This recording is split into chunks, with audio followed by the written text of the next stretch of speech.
കാവ്യവിചാര സദസ്സും പ്രതിമാസ സംഗമവും സംഘടിപ്പിച്ചു. ശാസ്താംകോട്ട കാവ്യാമൃതം സാംസ്കാരിക വേദിയാണ് പരിപാടി സംഘടിപ്പിച്ചത്. ശാസ്താംകോട്ട കാവ്യാമൃതം സാംസ്കാരിക വേദിയാണ് പ്രതിമാസ സംഗമവും കാവ്യവിചാര സദസ്സും നടത്തിയത്. ഗ്രാമപഞ്ചായത്ത് അംഗം എസ് ദിലീപ് കുമാർ ഉദ്ഘാടനം നിർവഹിച്ചു.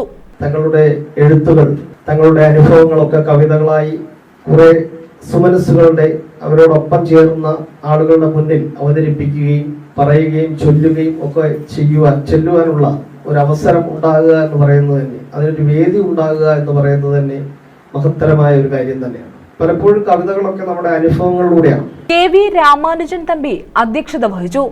ഗുരുകുലം ശശി സ്വാഗതം പറഞ്ഞു. ഡോക്ടർ R രാജീവ് വിഷയാവതരണം നടത്തി. അവൻ ജീവിക്കുന്നത് ആ പ്രത്യാശയിലാണ്. അവസാനിക്കുന്ന ഇങ്ങനെയാണ്. നേരിട്ടാൾ തടാകതീരത്ത് ബുദ്ധുവും വിമലയ്ക്ക് ഇങ്ങനെ ഒരു നഷ്ടപ്രണയത്തിന്റെ കഥയാണ്. ഒരു സുധീർ കുമാർ മിശ്ര ഒരു സീസൺ അനുസരിച്ച് വന്നുപോയി അവരുടെ എല്ലാം കവർന്നെടുത്ത് പറയുന്നതല്ലേ ശരി.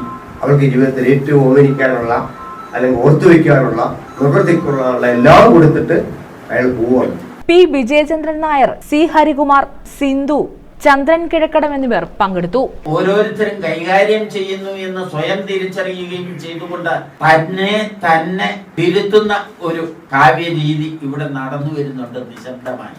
അതിന്റെ ഭാഗമായി കാവ്യസഭയിൽ അഭ്യാസബലം കൊണ്ട് മുന്നോട്ട് പോകുന്നവരാണ് ഇവിടെ കൂടിയിരിക്കുന്ന കവിശ്രേഷ്ഠരെന്ന് ഞാൻ മനസ്സിലാക്കി. News bureau, Sasthamkotta.